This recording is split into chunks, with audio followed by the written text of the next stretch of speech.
It is a gift to be enjoyed. At yan po ang tema ng Ecclesiastes. Hindi laging madaling pag-aralan ng ganitong mga books of poetry and books of wisdom dahil bihirang may mga kwento na madali at masarap subaybayan. Kadalasan mga ideya na masalimuot pa nga kuminsan, pero bahagi ng salita ng Diyos ang ganitong mga uri ng wisdom literature na dapat nating pakinabangan. So ngayon ito Ecclesiastes 6, at ito may kinalaman sa naging sakripisyo rin ni Jesus sa pag-ibig ng amang nasa langit na dapat ang buhay ay magkaroon ng kulay, magkaroon ng saya, at magkaroon ng kabuluhan. Sinisikap na sagutin ng mga ngaral sa Ecclesiastes kung ano daw talaga ba ang kahulugan ng buhay, ano yung mahalaga, anong dapat gawin sa maikling buhay na ito. At yan, pinamagatan natin, so what's good in life? Ano nga ba ang karapat-dapat na bigyan ng pansin? Ano nga ba ang mainam sa buhay na ito? Ama namin sa langit, salamat sapagkat kami pinagtitipon-tipon ninyo. At salamat din, Panginoon, sapagkat ang puso namin tinatamnan nyo ng pag-ibig sa inyo, pagkauho sa inyong salita. Linisin niyo po kami para walang maging hadlang na makita namin kayo ng mukhaan. Nais namin, Panginoon, kayo po ang maging tagapangaral, Ama sa langit. Gamitin niyo lang ang lingkod niyo na daluyan na inyong mga salita. Papagliwanagin yung isip namin at magkaroon ng personal na kahulugan sa bawat isa sa amin ang mga salitang pagsasalusaluhan namin.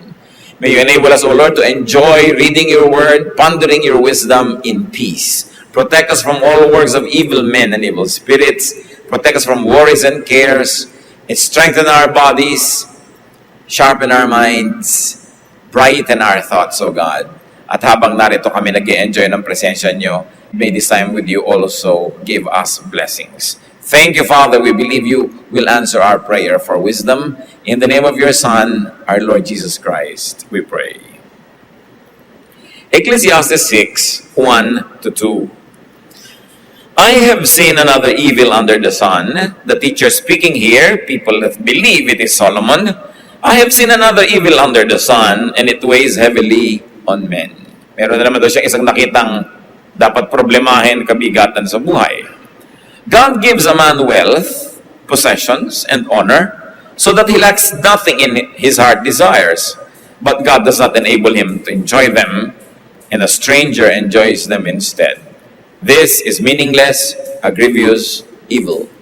Isa pong naobserbahan dito ni Solomon, meron daw mga taong, pinagpala naman at nagkaroon naman ng kakayahan na magpayaman, kaya lang may kulang.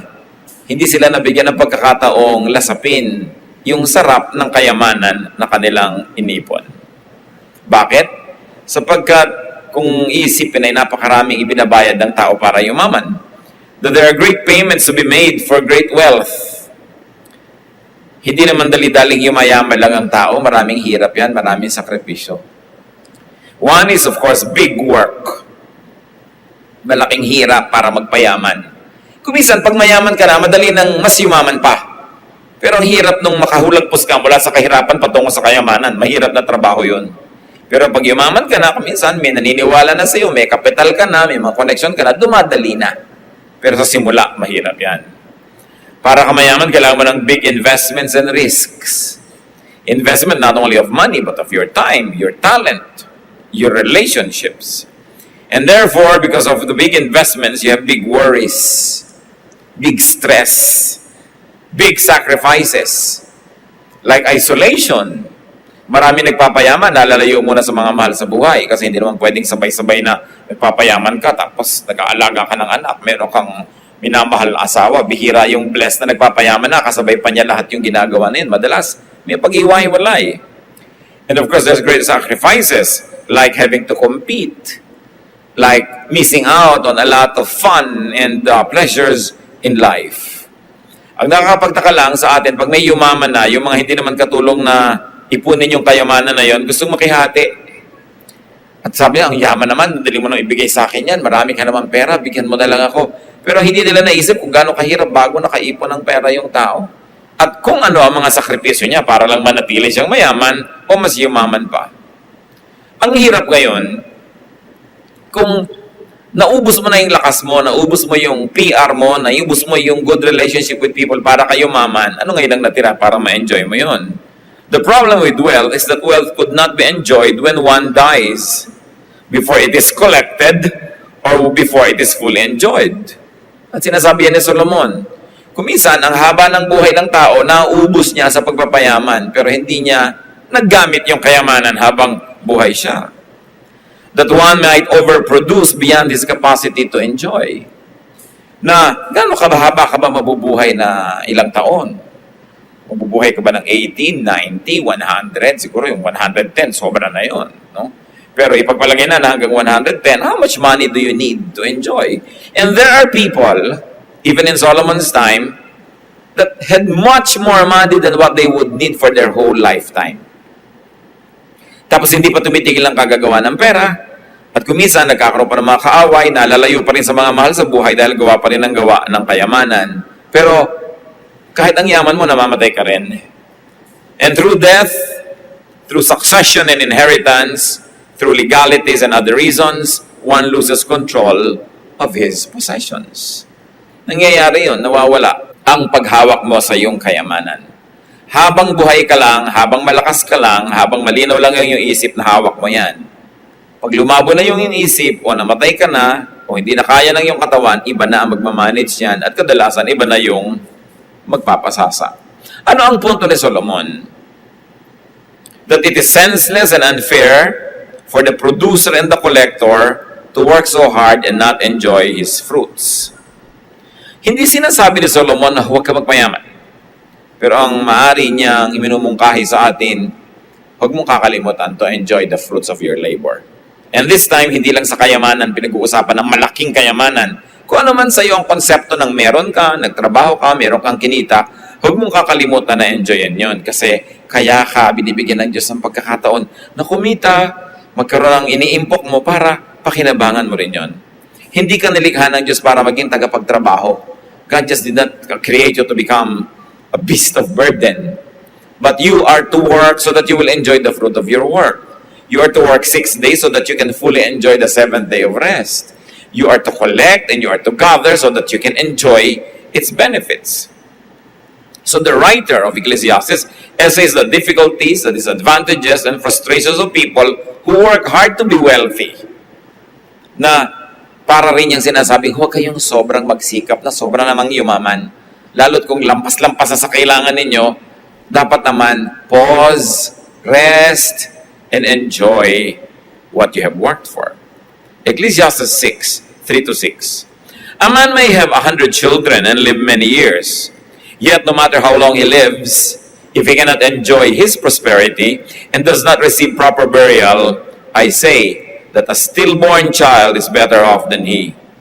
It comes without meaning. It departs in darkness, and in darkness its name is shrouded.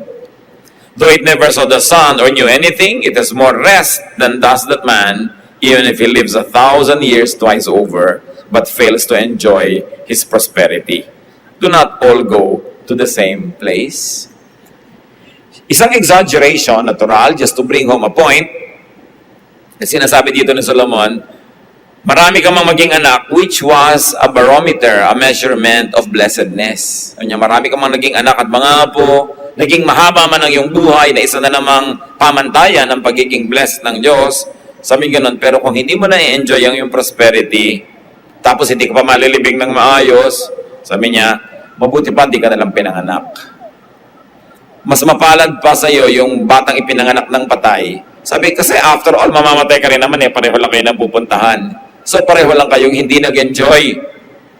So yung ipinanganak ng patay, hindi siya nag-enjoy. Ikaw, ipinanganak ang buhay, pero yung buong buhay mo, hindi ka rin naman nag-enjoy. Puro ka lang pagsisikap. Sabi niya ganun. Tapos pareho rin lang kayong mamamatay. Mabuti pa yung hindi nila ipinanganak. Hindi siya nahirapan. Ikaw nahirapan.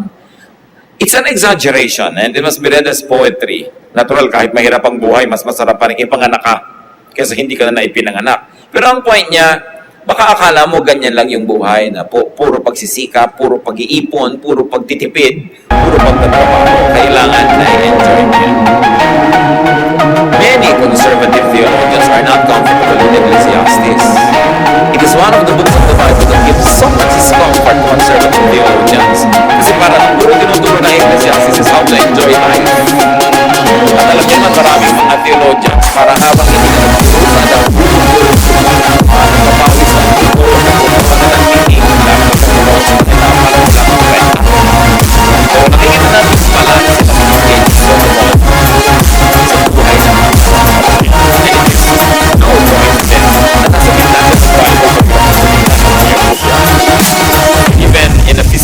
situation, it might be read as nagbibigay talaga ng balance. Ecclesiastes is one of the very few books in the Bible that will tell you to enjoy life. Salamat nandun. At hindi rin naman aksidente na si Solomon ang pinakamatalino tao sa balat ng lupa. Siya binigyan talaga ng Diyos ng karunungan, kaya dapat pakinggan kahit maiksi lang yung book niya. Ang haba-haba ng sobrang nagreklamo kahit ng sacrifice, pareho silang mahalaga at ang kailangan may balansa. So sabi niya, man, they have many children and have long life and lots of material blessings. But if he doesn't and cannot enjoy his prosperity, hindi siya. Non-enjoyment of life, inability to enjoy a restful life, not having a graceful exit from this world like a decent burial, could make even a long and a prolific life almost meaningless. One of life's great purposes and meanings is enjoyment. Kung ating sasariwain ang pag-create ng Diyos kaya ng pera, kaya lahat ng ating enjoy.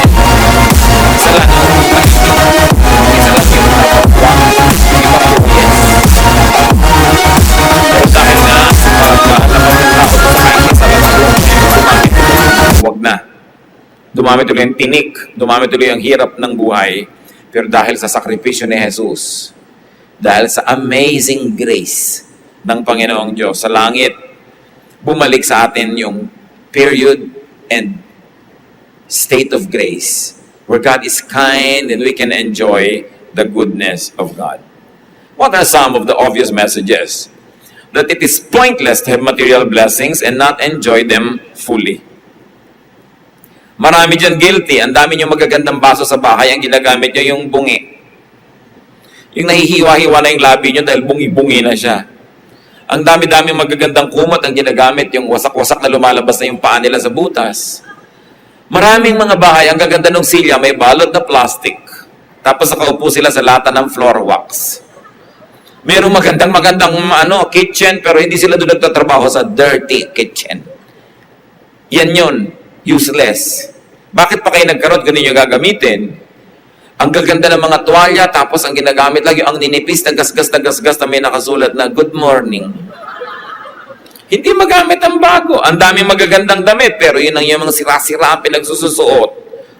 At yung iba ang daming pera, pero ang kuripot pa rin, antitipid, walang ginawa kundi magtipid. Pag bine-bless kayo ni Lord, basta may proportion, may ibinibigay ka kay Lord, may ibinibigay ka sa kanyang work, may ibinibigay ka sa charity, may ibinibigay ka sa mga mahal mo sa buhay, lalong-lalo sa mga empleyado mo, mga kapwa, manggagawa mo, katulong mo sa paghahanap buhay, dapat may ibibigay ka rin for your enjoyment. Kasi pag hindi mo in-enjoy yun, parang sinasabi mo sa Panginoon, bali, wala naman sa akin yung binibigay mo. Hindi ko naman ako nasasarapan. Parang yung proverbial example of a person na may mabigat siyang dala, tapos mayroong dumaan sa kalsada, naglalakad siya sa gilid na naawa sa kanya, may pick up yung tao, pinasakay siya sa likod para hindi na siya mahirapan. Tapos nung lingon nung nagdadrive, nasa likod siya, alam niyo, buhat pa rin niya yung dala niya. Ganun yung mga tao na hindi nag-e-enjoy sa buhay kahit pinag-e-enjoy na ng Diyos. There are things that we should be enjoying. In fact, when you can enjoy a good meal, enjoy a good vacation, enjoy a very nice set of clothes, and you say, "Lord, thank you. I know it comes from you." It is a high act of worship. Katulad din yun ng pagsasakripisyo, hindi ako kakain para maibigay ko sa mahirap. Pareho lang yun. These are two sides of one and the same coin. Yung sacrifice and enjoyment. Kasi, God is God of balance. Ang mahirap doon, kung puro ka enjoyment, tapos wala kang sacrifice, wala kang sharing, wala kang giving, dapat pareho. Ecclesiastes 6:7-9. All man's efforts are for his mouth, yet his appetite is never satisfied. Another figure of speech. Ang lahat daw ng pagsisikap ng tao ay para lang siya makakain. Pero ganun pa man, wala naman talagang sobrang nasisiyahan na ayaw na niyang kumain. Maybe ayaw lang uli ngayon, pero mamaya gusto na naman niya. At sa pagkain lang ba yun? Hindi. Ang mga tao na nagsisikap para magkabahay, kumisan 2-3 na yung bahay, hindi pa rin masaya. Yung mga tao nagsisikap para magka-award, kumisan 10 yung awards, ayaw pa rin tumigil. Kasi sabi ko, ano yung gusto mo, you will never have enough of it. Magiging Diyos mo yung desire. So anong sinasabi dito ng Solomon? Ang pag-e-enjoy din naman, hindi lang yung talagang nagpapasasa ka. Kasi kung magpapasasa ka na walang spiritual balance, laging kulang pa rin naman. Kulang at kulang at kulang. Laging ilalagay mo dapat yung Diyos sa equation na may balance ang iyong ginagawa sa buhay. Sabi niya, what advantage is a wise man over a fool? Pareho lang naman kasing discontented, di ba? Kahit ang matalino at yung mangmang, pareho lang may mga discontentment yan. Tulad ng yung mayaman at mahirap, pareho lang may discontentment. Akala nung mahirap, kung ganyan lang kalaki bahay ko, masaya na ako, okay na sa akin. Pero subukan mong tanongin yung nakatira doon sa malaking bahay, kung okay na sa kanya yon, hindi pa rin. Kasi ang tao nga, walang kasiyahan. What does a poor man gain by knowing how to conduct himself before others? Isa na namang tanong ni Solomon. Sabi niya, kung mahirap ka ba, at itinatama mo ang behavior mo sa harap lalo ng makapangyarihan at mayaman, nakakatiyak ka ba na aasenso ka, mapapansin ka, mabibigyan ka ng katarungan? Sabi, di naman eh. Maraming mga tao, tamang-tama lahat ang kilo sa buhay. Ang ginagawa nila talagang ethical and correct. Pero sabi, madalas doon, hindi pa rin sila nasasatisfy sa buhay. Better what the eye sees than the roving of the appetite. Said another way, saying, mabuti pa, enjoyin mo na lang yung meron ka kaysa lagi mong hinahanap yung wala ka naman. This too is meaningless, a chasing after the wind. In a manner of speaking, Solomon was saying, a fish on the table is better than 10 in the ocean. Kung ano yung meron ka, pag ine-enjoy mo yon, masaya ka. Pero pag lagi mong hinahanap yung wala, hindi ka nasasaya kahit kailan pa. Some of life's mysteries and ironies, contradictions, and senselessnesses is to struggle to have does not usually end in satisfaction. Observation yan ni Solomon. Kahit ka working very hard, hindi guaranteed na masisiyahan ka sa dulo nun. And in spite of wealth, you are not happy. Sometimes because of wealth, you are not happy. So no one really gets satisfied. Solomon says that being sensible does not guarantee living a better life. Napansin niyo ba yan kumisan? Hindi ko mo proper ka at tama ka, winner ka, kadalasan nga loser ka pa dahil tama ka eh. Napapansin niyo yun? Ito nyo yung mga hindi corrupt, sila yung walang pera. Yung mga corrupt, parang wow, yung mayaman. Parang nire-reward yung masama. Pero anong ibig sabihin lang dito na Solomon? Akala lang natin yun. That uprightness, sabi niya, does not always lift people out of poverty. It is true, but only poverty of the material things.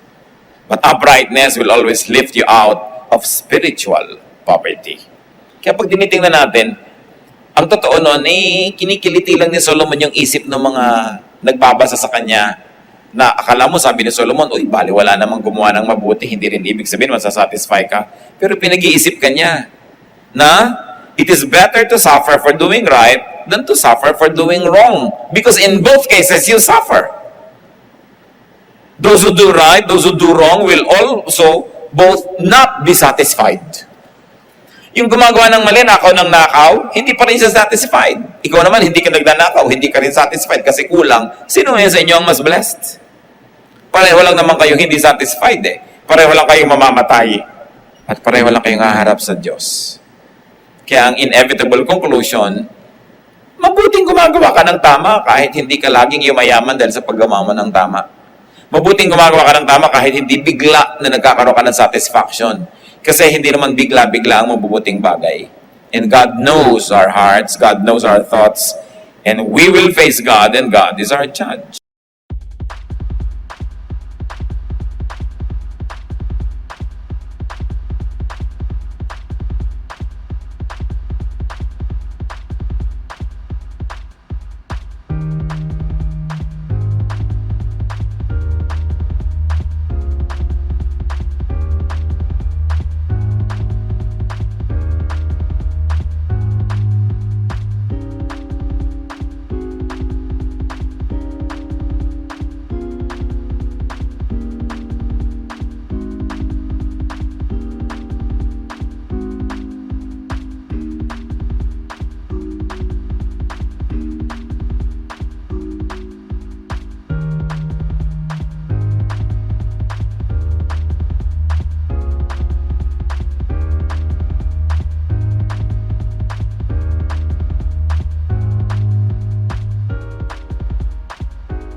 there are no guaranteed results in life. Hindi ko gumawa ka ng mabuti, yayaman ka. Pero ang nakakatiyak tayo, pag gumawa ka ng mabuti, natutuwa sa iyo ang Diyos. Yun ang sure. Pero hindi lagi kang yayaman. Sabi niya, the battle is not always to the strong. The race is not always to the swift. Hindi laging ganon. Kasi ang mga tao, ito naman ang ginawa ko, bakit naging ganyan ang outcome? Ang buti-buti ko sa iyo, ba't hindi ka naging mabuti sa akin? Kung kayo, old enough to know life, you know na hindi lahat ng ginagawa nyo ng mabuti, nagsusukli ng mabuti. Pero kahit kailan pagsisihan ang paggawa ng mabuti, lalo pa nga't hindi ka nasuklihan ng mabuti, Diyos ngayon na magsusukli sa iyo. Kasi Diyos ang natutuwa sa gumagawa ng mabuti, hindi ka nasuklian ng ginawan mo, sinong magbibigay sa iyo? Di yung Diyos na natutuwa sa iyo. Kaya huwag magsisisi kahit kailan, buti na lang, hindi na lang kita tinulungan, ganyan ka lang pala. Huwag nating pagsisisihan yon. Kasi alam natin na hindi man na tayo nakakatiyak sa magiging immediate result of our goodness, alam natin yung mas malayo at mas mahabang result niyan, tiyak. Nakaharap tayo sa Panginoon at ang Panginoon ay hukom na marunong magbigay ng gantimpala at parusa sa mga tao kung ano man ang kanilang dapat tanggapin. But going back to Solomon and his main thesis, enjoy what you have. Do not always want something else. At yan kung minsan ang problema sa atin. Meron ka na, iba pa yung gusto mo. Huwag na kayong lumayo. Pagka-order mo sa restaurant, lagi yung order no nasa kabilang mesa, parang mas masarap. Parang ano yung in-order niya? Bakit parang mas masarap? Order, hindi naman ka pinilit na orderan mo yun. Pagsisisi ka na. Marami pang iba, walang ginawa kundi i-compare yung husband nila o wife nila sa husband o wife ng iba. Eh yan na yung nasa iyo. Kailangan enjoyin mo na yan.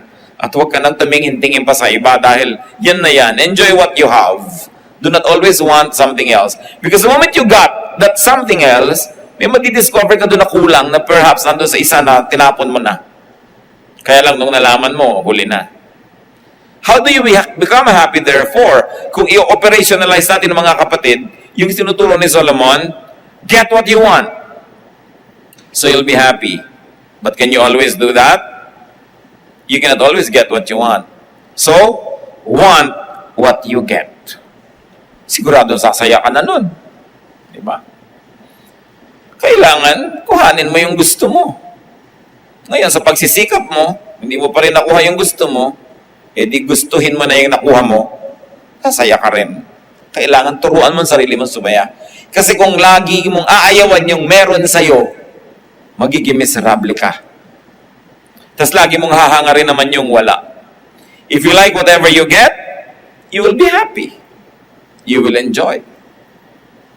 And if you do good for goodness sake, if you give for the sake of giving, you won't be disappointed. Because God is just. Isa yan sa mga pinagmumulan ng napakalaking unhappiness ng tao. Hindi siya masaya sa sarili niya. Hindi siya masaya sa kulay ng balat niya. Kaya yung mapuputi, nagbibilad para umitim-itim. Yung maiitim naman, payong ng payong para pumuti-puti. Wala nang sumaya. Yung mga sobrang mga tatangkad, talagang 3 dangkal na yung heels para tumaas. Yun naman ang tataas na, nagpa-flat. Kasi ang taas na nila. Lagi nilang may kulang at kulang. Yung mga kulot kung bakit nagpapatuwid ng buhok. Yung mga tuwid, nagpapakulot. Kung pwede na siguro magpalit-palit tayo ng bahagi ng buo ng ating mga katawan, hindi na tayo titigil ng kahihiram ng iba. Pero siguro, tama lang sa tao na gusto niyang ayusin yung sarili niya. Pero para ka sumaya, tanggapin mo kung sino ka. Improve mo na lang up to a point, pero hindi mo kailangan buong baguhin yan. Kasi hindi ka natitigil ng kababago. No? Lagi na lang na palit ka ng anyo, ng pagkatao. But yun ang isa sa mga dapat matutunan natin para tayo sumaya mga kapatid. Tanggapin kung sino tayo. At hindi lang tanggapin pasalamatan ng Diyos na tayo ay tayo.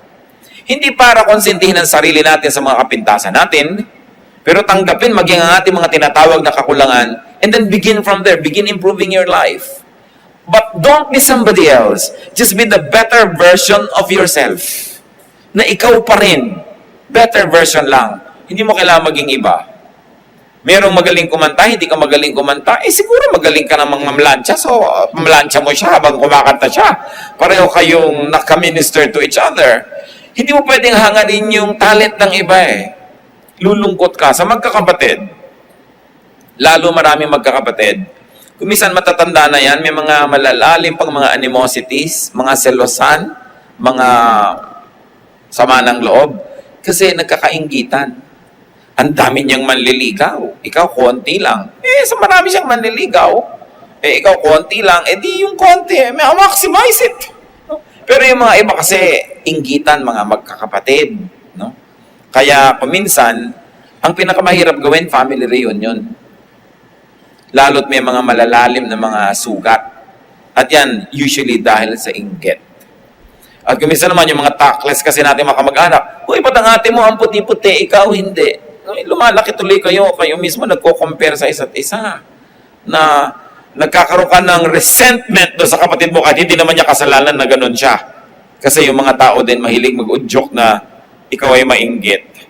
Sabi ni Percy Bysshe Shelley, we look before and after and pine for what is not. Our sincerest laughter with some pain is fraught.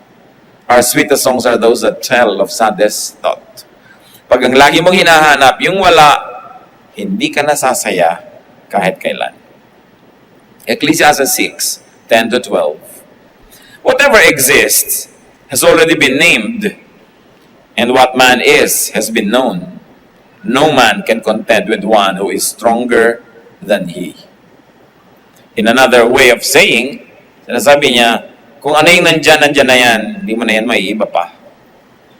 Merong mga bagay na hindi na napapalitan, tinatanggap na lang. Lalo't lalo, kung yan ay kapwa natin, anak ka mo, merong ganitong kang anak, meron kang ganon, iba-ibang anak, dapat tanggapin mo lahat ng iyong anak. Hindi mo pwede i-compare ang mga anak mo na dapat katulad ka ng kuya mo, dapat katulad ka ng bunsong kapatid mo, kasi iba-iba Dapat tinatanggap mo yung asawa mo. Bakit yung asawa ng kapatid ko masipag? Bakit ikaw? Yung lagi na lang. So, ganun, kung nandyan na yan, andyan yan. Alam nyo, yung iba sabihin, babaguhin siya ng aking pag-ibig. Hindi nangyayari yun. Kung hindi mo siya matatanggap as is where is, huwag mong pakasalan. Huwag kang umasang magbabago. Ngayon, kung nagbago, bonus.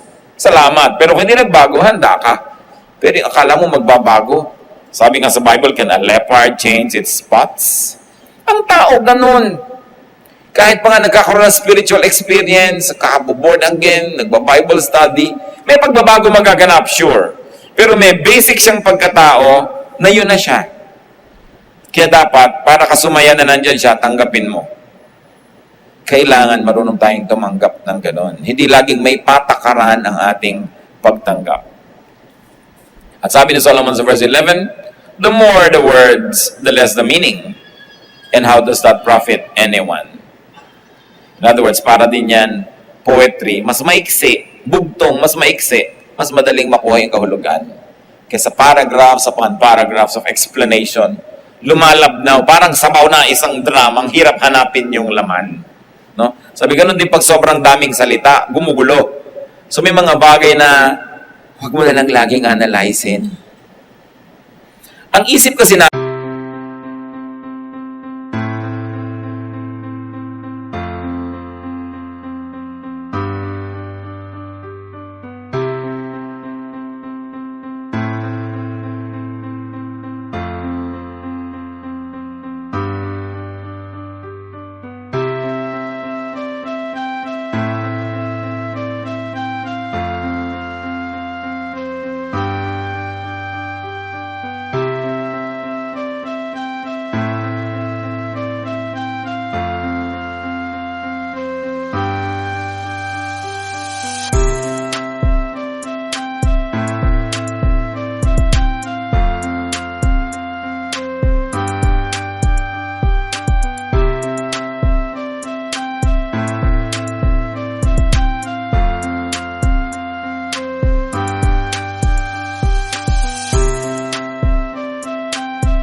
tutur pa rin, no? Pero laki siguro ang panghihinayang noon kung nung mga bata-bata pa sila, hindi man lang nagbiyahe, pagkatapos puro tipid ng tipid, no? Tapos Lalo mga Pilipinong magulang, bigay lahat sa anak. No? Yung halos tipirin ng sarili, hindi kumakain ng masarap, puro sa anak. Si anak naman para, puro lakwatsa. No, nag-i-enjoy sa buhay si anak. So, kailangan marunong ka rin magpa-enjoy sa iyong sarili. Enjoy what you have, get what you want, or want what you get. And be good for goodness sake, though you are not immediately rewarded. God is just. And then do not problematize life. Marami tayong sa mga pinoproblema sobra sa buhay, hindi nyo naman kayang solvein. Kaya nyo bang solvein halimbawa yung, global warming? Kaya mo ba yan? Kapoproblema mo lagi? Hindi. Pero, subukan mo na magbawas ang paggamit ng aircon, di ba? Para makatulong ka naman na huwag masyadong yung environment natin magasgas dahil sa ganyan. Huwag ka laging gumamit ng kuryente. Maglakad-lakad ka lagi. Huwag ka lagi nag-elevator. Nakakatulong ka, pero kung problema tayo kasi hindi mo kaya yan. Ang pinoproblema ng marami ngayon, yung mga lindol. Kaya nyo bang pigilin yun? Kahit si Bernardo Carpio nga, hindi niya napipigil yung mga lindol. Pero meron kang pwedeng gawin, tingnan mo kung safe ba yung environment na nitiran mo at kung you are blessed with a capacity to improve your house or to move, then do it. If not, dagdagan mo ng dasal. Di ba? At maging alert ka, meron ka man lamang na security measures, may mga matibay-tibay kang mesa sa iyong bahay para kung sakasakaling naglalaglagan yung mga taga-taas sa iyo, may mesa naman. Mag-ipon ka ng konting tubig, pagkain, flashlight, kung saan ka nakahiga, para kung nadaganan ka doon ng mga kung ano-ano, may baon ka man lang. Kung mahukay ka sa ikapitong araw, may kinakain ka pa. Abutan ka na nagbubutong pakwan, masaya ka ng konti. Kasi anong magagawa mo tungkol dyan? Lalo't wala kang kapera-pera, hindi mo naman kayang lumipat, di ba? Pero dagdagan mo ng konting seguridad yung buhay mo. Alam mo naman, ang kailangan ng taong nadadagan na naman ganyan, tubig, pagkain. Ngayon, kung mag-iimba ka ng dilata, sitiyakin mong may abrelata ka. Mahirap ngat-ngatin yung lata, lalo madilim. So, may mga bagay na pwede mo problemahin up to a point. Wala yung anak mo, alauna na, 2:00, anong magagawa mo? Nalakad ka ng lakad, pabalik-balik ka. Diba? Ipanalangin mo siya. Why worry when you can pray? At matapos mong manalangin, sikapin mong matulog na. Kasi kahit ka naman mapuyat, wala ka rin magagawa eh. So may tinatanggap. Meron ang asawa, nagtatrabaho abroad, wala ka nang ginawa, kundi isipin ko nagtataksil. Alam nyo, kung talagang nagtataksil siya, 2 beses ka nagdusa, saka iisip, at nung totoo ka nagtaksil. Pero kung hindi pala nagtaksil, nagdusa ka na rin eh. So you suffer twice over. Ngayon, eto, hindi siya nagtaksil, inabot na ka, mukhang kalansay dahil lagi kang nag-worry. Pagtataksil ka na nga siguro. So, why worry about things you cannot change? Yan ang sinasabi dito ng Solomon. Like your situation. Like what you have. Then you will maximize the enjoyment of life. Bihirang tao, mga kapatid, yung they have enough resources to get what they want. But every human being is endowed with the powerful Spirit of God so that we can want what we get. Yung kakausapin mo yung sarili mong, eto, ang meron ka, enjoyin mo yan. Huwag kang magreklamo sa buhay. Kung meron kang kapansanan, hindi ka nakakalakad tulad ng iba, o nahihirapan ka maglakad, o meron kang sakit sa puso, mahina ang puso mo, o mataas ang blood sugar mo, lahat tayo may kanya-kanyang kapansanan. Diba? May kanya-kanyang kahinaan. Operate within the limits that are there. Maximize life in spite of. Alam niyo, isa sa mga pinakalayas na tao na nakakilala ko sa buhay, bulag. Kung saan nakakapunta, magtataka ka, magtatanong pa ng address. Anong address? Napupuntahan naman, kabulag-bulag na tao. At ang isa sa mga mga dadal-dal na kilala ko, pipi. Kahit pa sign language, ang pagsisikap, pagchismisan, talagang may willpower. So, it's not what you have, but what you do with what you have that will make you enjoy life. Remember, stop comparing yourself with others.